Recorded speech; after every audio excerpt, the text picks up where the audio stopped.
pasa como con los locutores cuando va a empezar un partido de la selección. Qué alegría, qué placer volverlos a ver, ¿sí? Para que lo que nos vimos en Mendoza fue una experiencia tan grata. Yo no participé en la primera por estar de viaje, así que participé en la de San Rafael el año pasado. La verdad que aprendí tanto desde la primera noche, una cena compartida con familia. La verdad que fue un placer muy grande, ¿sí? Aprendí muchísimo, me vine con mucha energía para... Entonces, bien, la idea, como dijo Lucas, vamos a tirar algunos lineamientos primero, vamos a hacer algunas...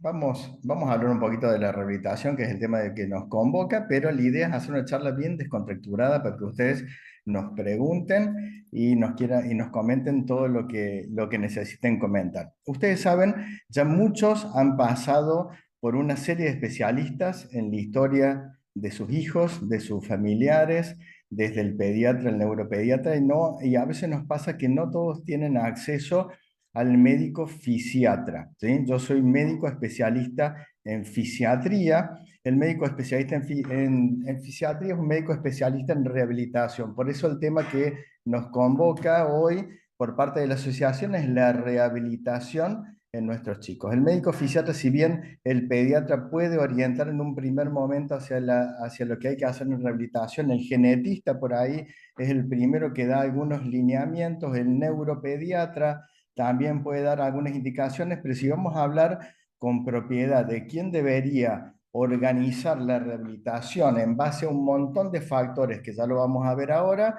es el médico fisiatra. Yo siempre explico que el médico fisiatra es como el DT, el director técnico del equipo de fútbol, ¿sí? No somos nosotros los que transpiramos la camiseta, esa es la fonoaudióloga, la kinesióloga, la psicomotricista, el psicopedagogo, quien está en la cancha todos los días. Nosotros nos toca una función de organizador. Somos uno más del equipo, ¿sí? No somos ni más ni menos importantes que el resto de los terapeutas, somos uno más y nos toca la función de organizar la rehabilitación. Entonces, ¿qué hacemos en un primer momento?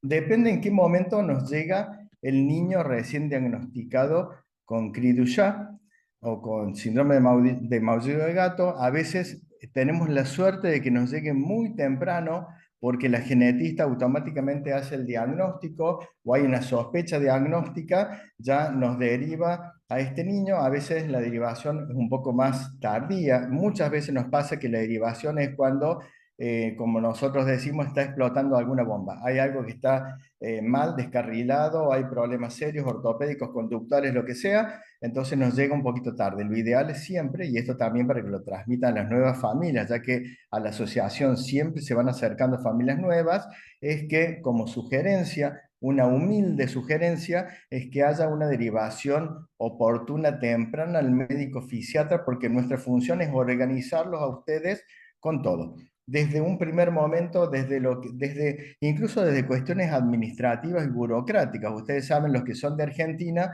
nosotros tenemos lo que se llama el Certificado Único de Discapacidad, la gente lo conoce como CUD, ¿sí? Que es la primera estrategia, la primera medida para llevar a cabo apenas tenemos una sospecha diagnóstica, o aunque sea un diagnóstico funcional, es decir, no tenemos el diagnóstico de cri ya, pero ya algo viene funcionando mal, ya es pasible de tramitar un certificado de discapacidad para que sea un afiliado de esa obra social, de ese sistema de cobertura de salud con más beneficio y con accesos superiores a los tratamientos de rehabilitación. Entonces ahí el médico fisiatra tiene una primera función de elaborar un informe para poder certificar discapacidad. Suena feo, suena chocante, pero es el nombre que tiene. O sea, acá en nuestro país se llama Certificado Único de Discapacidad.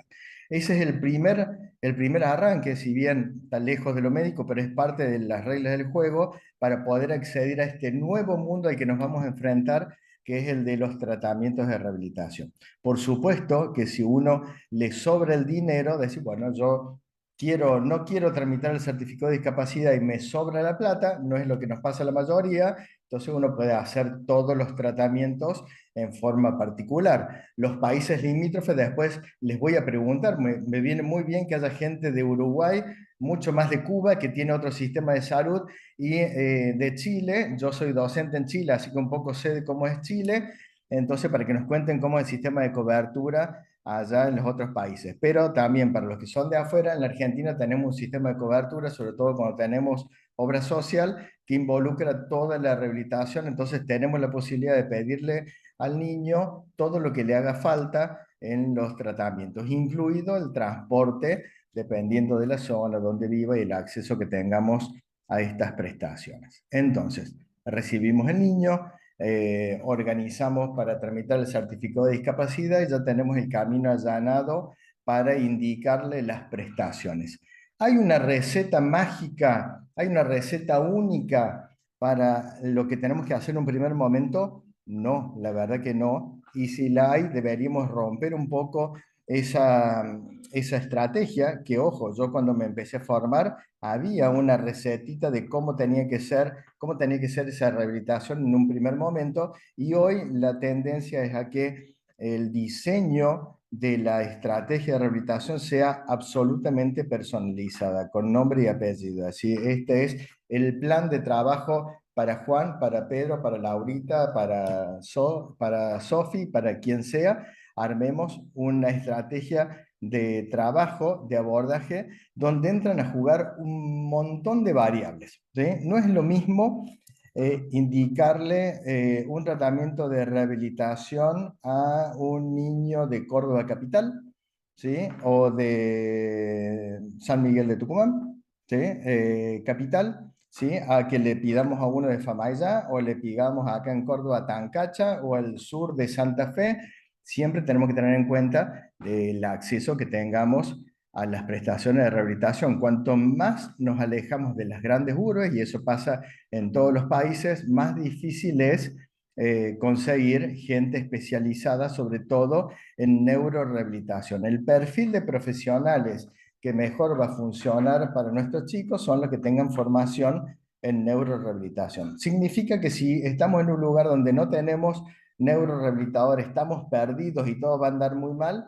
No, obviamente es nuestra estrategia como médico fisiatra tomar el caso, ver qué tenemos y establecer las estrategias. Pero por supuesto que todo se hace mucho más fácil cuando vivimos en centros, en centros, en lugares, en ciudades, donde tenemos acceso a todas las prestaciones que podamos llegar a necesitar y nos podemos dar el lujo, incluso en las grandes ciudades, de elegir de acuerdo a dónde vive el paciente. Vive en zona sur, norte, este, oeste, buscamos centros lo más convenientes y cercanos posible de acuerdo a sus necesidades. Pero sabemos que en un primer momento nuestros chicos pueden llegar a necesitar, si vamos a la problemática en general, y ningún área estaría exenta de abordaje, ¿sí? Kinesiología, porque nuestros chicos van a caminar un poco más tarde y a algunos lamentablemente hay un porcentaje de chicos que no van a llegar a caminar, ¿sí? Fonoaudiología, porque los trastornos de la comunicación y del lenguaje atraviesa al 100% de nuestros chicos. Psicomotricidad y terapia ocupacional son áreas importantísimas que trabajan el abordaje, el desarrollo intelectual y las habilidades de independencia personal, independencias ambulatorias o domésticas también. El área de psicopedagogía, más aún cuando los chicos empiezan a escolarizarse. Psicología, no necesariamente para los chicos en un primer momento, sí, más adelante puede llegar a ser, pero sí para la contención familiar en un primer momento. Y seguramente me estoy olvidando de otras áreas de abordaje de acuerdo a la problemática que tengan, y la verdad que cada una es importante. Ahora, es bueno, si ya sabemos que cada uno de estos aspectos pueden estar involucrados en nuestros chicos y tener demandas puntuales, es bueno que le demos a los chicos cada una de estas áreas y los llenemos de terapia. La verdad que no. ¿Sí? Está demostrado que si los invadimos a los chicos con muchas terapias desde un primer momento, la verdad que lo que termina generando es mucha desorganización, demasiada invasión, mucha desorganización en la logística familiar también, ¿sí? Y no tiene grandes resultados comparado con un abordaje selectivo, específico y dinámico. ¿A qué me refiero con dinámico? Que depende de la evolución de cada niño, ¿sí? Hoy podemos arrancar con un área y no hace falta concluir un ciclo completo de un año si vemos que algo no funciona o que algo o que las estrategias o los objetivos ya los superamos. Entonces, los procesos tienen que ser dinámicos. Si bien estamos un poco atados a la burocracia y los cambios a veces involucran cierto nivel de burocracia, papeleos, tiempos de autorización, y ni les cuento en estos últimos 2 años que viene mucho más complicada la cosa. Si quieren, después hablamos de esos temas, pero los procesos deben ser dinámicos. Si vemos que algo no funciona, tenemos que tener la capacidad de poder observarlo, tratar de arreglarlo, ajustarlo y si no, cambiarlo. ¿Significa que con esto vamos a estar descartando a cada terapeuta que creemos que no funciona? No, ¿sí? En realidad esto tiene que ser una cuestión lógica, consensuada y obviamente bajo un seguimiento médico. Por eso volvemos al punto inicial, los invitamos siempre al seguimiento desde el área de fisiatría. Ahora, si vamos a las generalidades, es cierto que en la mayoría de los casos, una de las áreas vedette, digo yo, una de las principales que empieza a trabajar con los chicos y por una cuestión de acceso y de cantidad de profesionales, casi en la gran mayoría de las veces termina siendo el área de kinesiología o neurokinesiología. Después ustedes me dirán, no, nosotros empezamos con otra, pero en general es la que más fácilmente conseguimos porque hay más kinesiólogos que fonoaudiólogas y hay más kinesiólogos que psicomotricistas y terapistas ocupacionales. Entonces, por una cuestión estadística, ¿sí? Y de acceso termina siendo el área que en general termina trabajando primero con los chicos.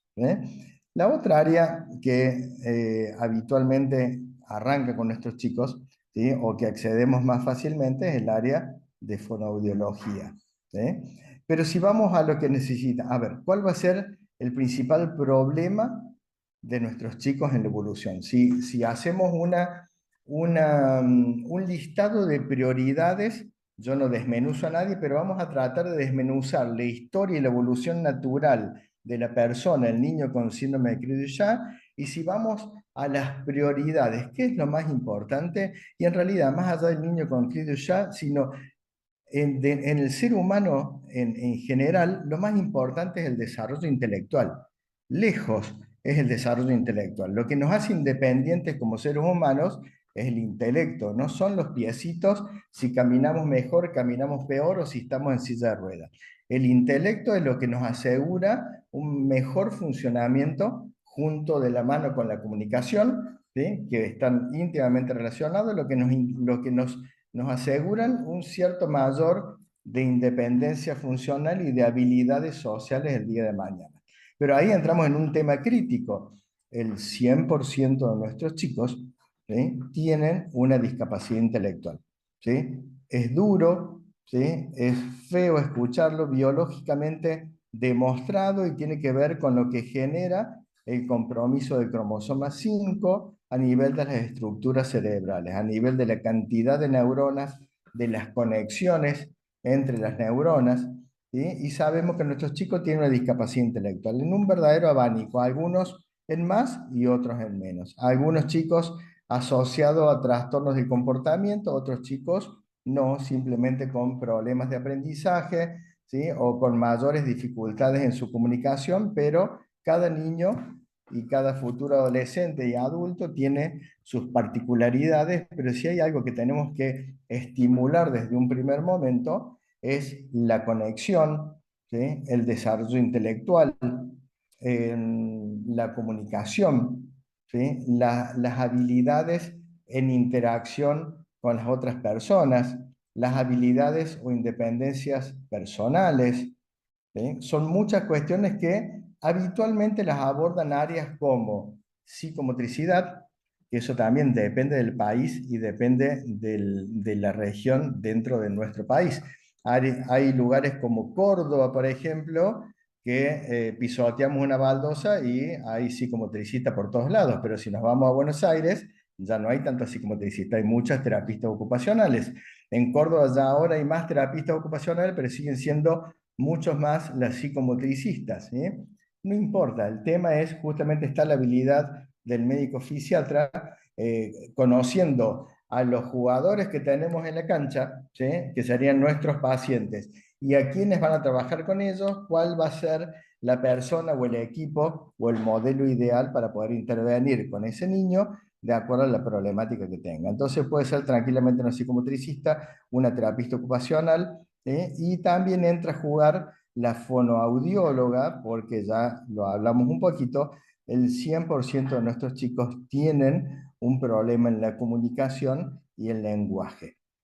Tenemos que, esto da para otra charla, podríamos profundizar qué es el lenguaje, qué es la comunicación. La mayoría, al tener una discapacidad intelectual, tienen problemas en sus cimientos, en las bases para comunicarse y en la posibilidad de expresar lo que tiene en esa cabecita, lo que quiere decir.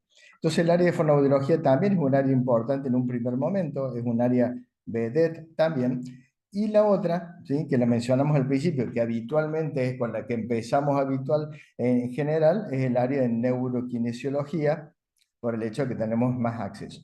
Nuestros chicos suelen demorarse en adquirir las etapas evolutivas motrices, se demoran en el sentado, se demoran en el gateo, se demoran en caminar, y como les dije al principio, hay un porcentaje de nuestros chicos que quizás no logren caminar o por problemas ortopédicos o por cuestiones cognitivas que hacen que por ahí no lleguen a lograr una marcha eficiente, ¿sí? Pero la gran mayoría sí puede llegar a caminar. A veces tenemos que evitar, ¿sí?, y trabajar, y a veces se prolonga el tiempo del tratamiento en neurokinesiología porque hay problemas ortopédicos que se pueden ir presentando, y sobre todo cuando viene la adolescencia. Entonces, ¿qué pasa inicialmente? Arrancamos con kinesiología, los chicos logran la marcha, ¿sí?, se les saca kinesiología porque ya consiguieron la marcha, y muchas veces en la adolescencia, que es cuando se vuelven a presentar problemas ortopédicos propios del desarrollo, del crecimiento en altura, volvemos otra vez con kinesiología. El criterio, si lo dejamos, lo sacamos, volvemos, por supuesto, como los invité al principio, debería estar muy de la mano del médico fisiatra, apuntando a una mirada preventiva, y sabemos que si hay algo que potencialmente se puede complicar, como retracciones de tendones, deformidades articulares, escoliosis u otros problemas que son frecuentes en nuestros chicos, quizás a veces bajamos la intensidad del área en cuestión como kinesiología, pero no le damos el alta de todo. Como les decía, estas son estrategias muy particulares. El área de psicología es un área muy importante. Yo no obligo a ningún padre a ir a psicología, pero siempre está recomendado, y también es un punto a tener en cuenta como asociación. Sutilmente uno lo tiene que recomendar. Y yo les digo siempre a los padres, el abordaje cuando tenemos un niño con cri du chat, ¿sí?, o con cualquier discapacidad, uno como padre no quiere que los chicos tengan nada, ¿sí? Lo que le pase a un hijo, como yo siempre les digo en las charlas, lo que le pase a un hijo duele en carne propia, ¿sí? Y eso es una herida muy difícil de sanar, y a veces la llevamos de por vida. Entonces, el área de psicología ayuda a la familia a poder convivir con el diagnóstico. Si decimos aceptar, es un tema de debate, ¿sí? No sé si yo no tengo una hija, tengo dos hijas, no tengo ninguna, tiene discapacidad. Si quieren, abrimos el debate si uno llega a aceptar esto o no. La invitación es a poder convivir con esto que les tocó a sus hijos en esta vida, ¿sí?, de este diagnóstico, y poder convivir con el diagnóstico en forma armónica sin estar mirando a nuestros hijos y ver un diagnóstico todo el tiempo, ¿sí? Es una herida grande, dolorosa, abierta, sangrante, ¿sí?, que a veces nos anula tanto, duele tanto, y quedamos tan enganchados en el diagnóstico y en el dolor que nos produce el diagnóstico. Ni les cuento en la forma también en las que se los dijeron, porque a veces se los informan en forma tan cruel, ¿sí?, y tan mal manejado, que queda también aparte una herida de cómo les comunicaron la noticia de que sus hijos tenían algún problema, ¿sí? Entonces uno invita a los padres en un primer momento a trabajar esta temática en el área de psicología. No es para psicoanalizarlos al papá, a la mamá, el modelo familiar que sea, eso lo hacen cada uno con sus terapeutas, sino para trabajar esta situación, ¿sí?, la problemática, el diagnóstico, lo que va a involucrar en la vida, ¿sí?, las preguntas que nos hacemos. Yo siempre que doy charlas para padres, siempre les digo que me digan ustedes cuál es la pregunta del $1.000.000. Y habitualmente la pregunta del millón de dólares es, ¿qué va a pasar el día de mañana cuando nosotros no estemos? ¿Sí? Esa es otra vez una pregunta desgarradora, cruel y que nos pone en jaque, ni les cuento cuando nos vamos poniendo grandes. Veo en el auditorio, son todos muy jovencitos y jovencitas, ¿sí? Entonces tienen mucho, como padres, tienen mucho tiempo por delante, pero es una pregunta que a veces surge desde el día del nacimiento de nuestros chicos, ¿sí? Es una pregunta también muy inquietante y para eso están estas charlas que también damos, Ana, y que hemos dado en otros ámbitos en relación a las independencias y todo lo que tenemos que hacer por nuestros chicos, ¿sí? Entonces, como asociación también está bueno, o si se acercan a ustedes otras familias, siempre está recomendado el área de psicología, pero tiene que haber una demanda puntual, genuina, el papá y la mamá o el modelo que sea, tienen que decir, sí, la verdad es que lo necesito, porque si van obligados no funciona, ¿sí? Como todo tratamiento psico, tiene, ¿sí? Tiene una vida media muy corta. Tiene que haber una demanda de decir, no, yo creo que me puede ayudar, ¿sí? Más allá que por ahí somos un poco descreídos del área de psicología, ni les cuento los varoncitos, los masculinos son más descreídos todavía, o uno dice, no, eso es para los locos, yo creo que ayuda muchísimo y el modelo de psicólogo ideal son los que trabajan dentro de los servicios de rehabilitación, son los que más nos ayudan, los que más experiencia tienen en el tema de discapacidad y cómo sobrellevar todo esto. ¿Sí? En el camino, a veces tenemos otras áreas que nos ayudan, como les dije, el área de psicopedagogía nos ayuda también ya cuando los chicos empiezan un proceso de escolarización o preescolarización, ¿sí? Nos ayuda mucho con algunas intervenciones puntuales, ya un poco más, ya tomando la posta de lo que fue trabajando una psicomotricista, una terapista ocupacional, y tenemos otras áreas complementarias de la rehabilitación que también nos ayudan, como son, por ejemplo, la hidroterapia, la equinoterapia, la musicoterapia,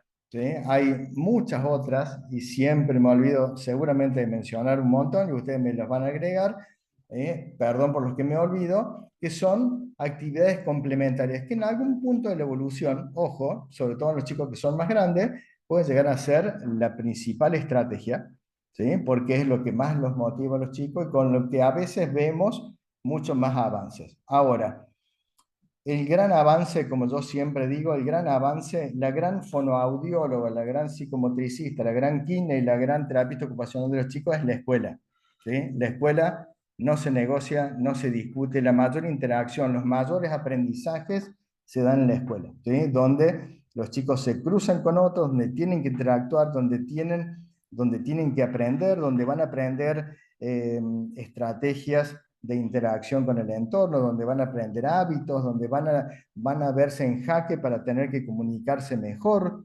¿sí? Donde van a tener que respetar tiempos, derechos de los otros.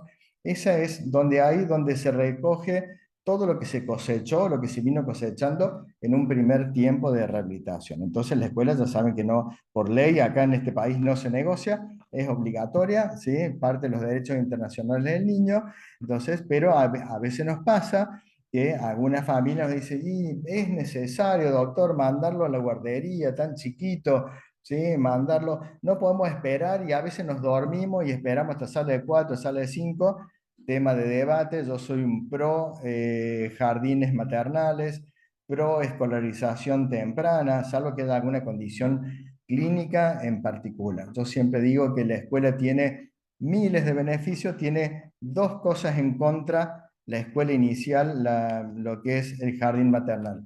Moco y piojo, ¿sí? Son los únicos dos, ¿eh? O sea, bienvenido, ¿sí? Mucha vitamina C, pero se van a contagiar de moco, seguro, porque todos los padres tienen que trabajar y llevan a los chicos estén en las condiciones que estén, entonces no se corta nunca los mocos, y nos ponemos un poquito de vinagre, cuasia, pelito un poquito más corto, le pasamos el peine fino, evitamos los piojos, de ahí en más no suele haber en general ningún problema con la escuela. Y alguno va a decir, ay doctor, yo lo quise llevar a la escuela, pero se me prendió del cuello, no lo pude soltar. Pasa, tendríamos que revisar qué niveles de sobreprotección ha habido con ese muchacho, ¿sí? Y por qué se siente tan inseguro ese muchacho, esa muchacha, y por qué se siente tan inseguro lejos de los brazos del papá y de la mamá, del abuelo, quien sea, ¿sí? Lindo tema de debate también, que lo hemos hablado Ana en San Rafael, ¿sí? Y que generó mucha movida ahí entre los padres, ¿sí? Mucha polémica hermosa que me encantó, ¿sí? Lindo tema de debate, la sobreprotección y sus consecuencias. ¿Eh? Bien, entonces, ese es el panorama habitual de la rehabilitación y como les dije, lo más importante de la rehabilitación es que el diseño sea personalizado. Los modelos globales o lo que nos dicen otros que le funcionó, ¿sí? Lo tomamos con pinza, por supuesto escuchamos la sugerencia, ¿sí? Pero cada niño debe tener un modelo particular de acuerdo a un montón de estrategias, el momento de su vida, lo que necesite. A veces tenemos familias que me dicen, mira, lo único que tengo, ¿sí? Es un kinesiólogo que ni siquiera lo tengo en el pueblo, lo tengo a 15 kilómetros y no tengo más nada en la redonda. Listo, nosotros buscamos la forma de trabajarlo en forma transdisciplinaria, con planes de trabajo, con indicaciones del área médica. A veces hacemos un plan con la forma, se lo damos a la familia o a la prima o a la tía o a quien esté dispuesta a llevar a cabo algunas estrategias puntuales sin convertir, sin tentarnos de convertir esos padres o esos familiares en terapeutas, porque la responsabilidad es grande y cada uno tiene que ocupar el rol de papá, de mamá, de tío, de que sea, pero a veces no nos queda otra, ¿sí? Y nos tentamos a decir, mira, ¿sí? La tenemos a Ana y decir, bueno, te tengo que pedir tal cosa, Anita, porque no tenemos quien lo haga y bueno, ¿sí? Vale la pena a veces ponernos un poquito en terapeuta sin cruzar esa delgada línea. Por eso les digo, depende de cada niño donde estemos, ¿sí? Que tengamos a mano. A veces esa realidad se mezcla, que encima no tenemos sistema de cobertura y no tenemos forma de pagarlo y no tenemos forma de acceder a un lugar público para llevar rehabilitación, ¿sí? Nos pasa también, gente que no tiene acceso a nada, listo. Tomaremos esa familia y marcaremos planes de trabajo, indicaciones puntuales para que todo salga lo mejor posible.